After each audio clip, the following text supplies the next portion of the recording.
first of all, we're super excited about, our 8th pick. Getting Tet. He's somebody that we obviously really liked. Thought he could really add a different dimension to our offense and just add another playmaker to the offensive side of the ball. So not only a great player, but he's a great kid and somebody that Dave and I really value. So we're excited to have him in the building and excited to get going with him. Can you tell us about some of the calls that you were fielding? We heard that you were fielding some calls for that number 8 pick. Yeah, we did. We had a few calls. Obviously, you entertain everything, and at the end of it, we wanted to get our guy, and we're excited about it. What wide receiver at this point versus defense, which you said was a big need coming in the offseason? Yeah, and it's still a need, and we have 8 more picks. So we wanted to add the best player. We wanted to follow our board of who we thought was going to help us the most up there. So again, we got our guy, and we're excited about it. Dan, you said he adds a different dimension, actually, for both of you guys. What is that dimension, and was there any concern about kind of his lack of elite speed? Yeah, I think he has really good play speed. I think the thing that pops off the tape about Ted is just how smooth he is, his body control, his ability to adjust to all types of throws, his catch radius, and his hands are elite. He catches everything outside his frame, and he can win the jump ball down the field and in the red zone. He's a guy that has 18 touchdowns the past 2 years.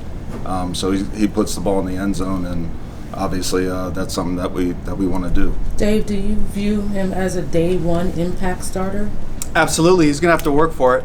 He certainly, comes in just like everybody else, and comes into a talented group. Probably the thing I'm most excited about is just the further we dug in, the pro day, all the postseason work, just getting to know the guy, spending time with him. We had him here on a 30 visit, to be able to spend a little bit more time and just making sure that he was the right fit for our team. The type of players we're looking for. They love playing ball. They love to work on their craft, and it really shows up, when I just kind of, we were, Dan and I just the last couple of days, as we're getting ready for this pick, we're just nitpicking and so I put my receiver coach hat on and just watched his pro day and watched his just his route craft, the way that he can reduce his surface in the top of routes as a 6'4" guy, the way he comes back to the ball, some of the things that you look for as a great starting point for a receiver, and so giving us that good size element, the red zone target, a lot of things to be excited about, so something that was really cool for us to just come together on, and kind of knew, unless somebody blew us out of the water with something, we weren't going to let our guy pass, and so it was a great moment for us. Dave, how much of an impact did the additions that you guys were able to add on the defensive side of the ball in free agency, how much did that impact your draft board? You certainly take it all into consideration, but like Dan said, we follow the board. You rank the players how you like them and where the talent's at, and so you just stay true to it, and it comes right to you. Some of those picks right before us, really thought, the 5th pick was a big moment for us, kind of like what was going to happen here that was going to help us get our guy at that point. And so, with Cleveland taking Mason Graham right there in that spot, the board kind of felt like Ted's going to make it, and we're holding our breath right there, for a couple more picks, but really excited about that. You guys as a program have preached size and length. Obviously, McMillan fits those molds.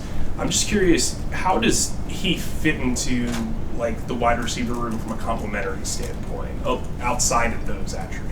Yeah, shoot, you got a basketball team going on right now. There's different attributes, and Xavier, the power and speed he brings, Thielen's craftsmanship. You saw Jalen Coker come on strong last year.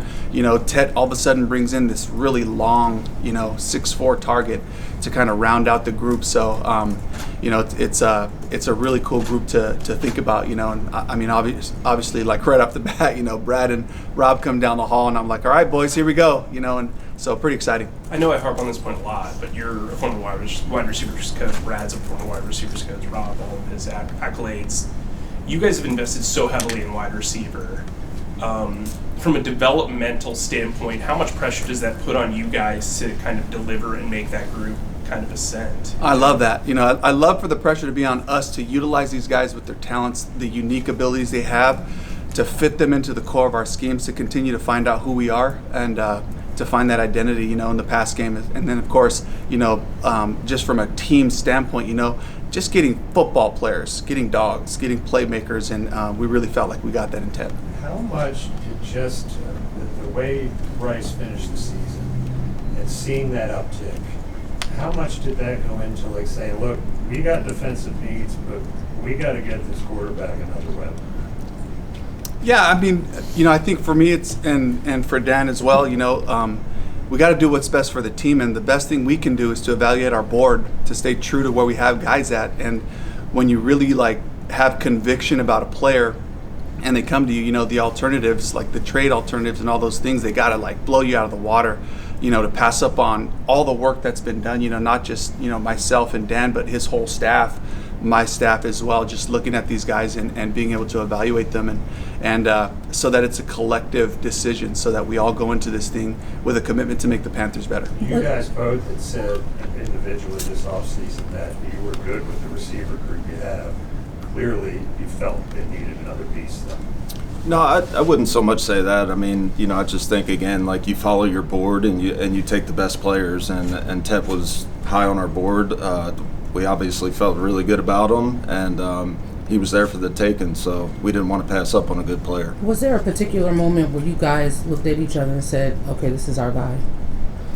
I felt like it was about like every time we watched him, we're just like, you know, another great catch, and just the way that he just it's effortless, that the way he catches the ball, and he catches everything outside his frame, and he's just a great receiver that is super fluid. His body control is some of the best I've seen in a while. So, yeah, he's exciting. And the one thing that I really learned from Dan just through the process is the biggest challenge, which is all still new to me as a head coach, is to get into the horizontal comparisons of offensive players versus defensive players. And when you start looking player for player and the dynamic way that they move, the dynamic way they play, and having to try to compare them across different positions, apples to oranges, was really kind of where we came back in the process and kept putting him on.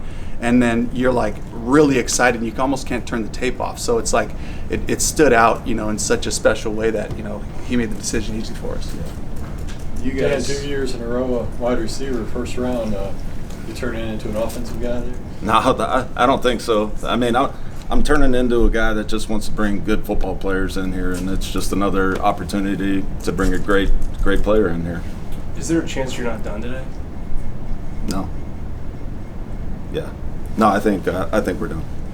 Sorry. I was like, no. Sorry, No, that was a little- I meant like, no, we're not.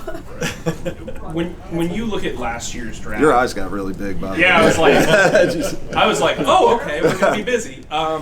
When you look at the way you guys handled last year's draft, now that this first pick's in, what lessons can you possibly take from last year that you might apply now to day 2 and day 3? Yeah, I think it's just going back, reassessing your board, and trying to figure out what guy is going to fall to us at 57, and then just kind of weighing the options of, you know, hey, should we trade up? Should we stay where we're at? Should we trade back? So, you know, I just think all options are on the table again, right, you know, with this second pick, and, you know, we're just going to attack it, and we're going to follow the board. Who did you have traded back? Did you have like a we had a lot of people sniffing around. You know, I think it would have had to be something above and beyond, you know, for us to kind of pull off this pick. But yeah, that's where we were.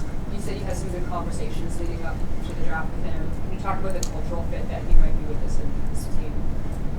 Yeah, I mean, and then speaking to just kind of like the lessons learned from one year to the next, you know, we look at the guys that we brought in last year, and they fit the profile of what we want for Panthers football players. And so that's really that commitment, kind of looking at the guys that that just, like, you know, the more that we watched him, the more that, you know, you see the different parts of his craft show up. You can tell this is a guy that works on it a lot. You know, for a 6'4" guy to be able to reduce at the top of his routes the way he does, that takes work, you know, and his speed cuts and all those things, that you just kind of see somebody that's working on his game.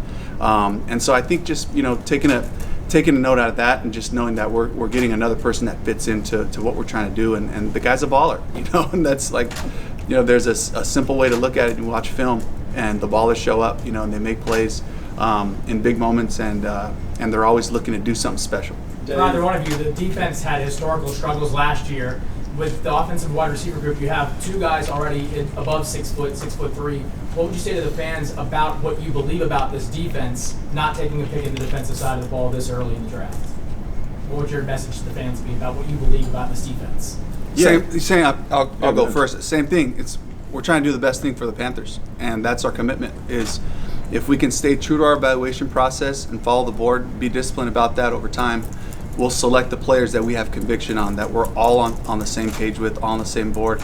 All on board with to make those choices, And so I think the consistency of the players that we're looking for is what we're after, And I think that it's been said, in different ways, like if you start to chase needs, and you're not just being true to your process and true to the players that come to you and the ones you have belief in, I think that sometimes that you can get yourself a little bit out of whack and not in alignment for what we're trying to do.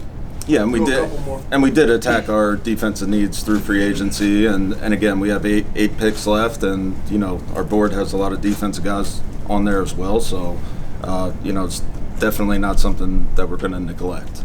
Dave, I don't think you answered this already. I apologize if you did, but have you communicated with Bryce yet about this? And if so, what did he say? Right away. We got him on speakerphone and talked to Bryce. He's fired up. So another Southern California guy, they kind of played, they were in different times, but Servite High School, Mater Dei, are rivals, and they're kind of in the same area. So there's no love lost there, but I think for the culture of what we're trying to do, that part is just a bonus.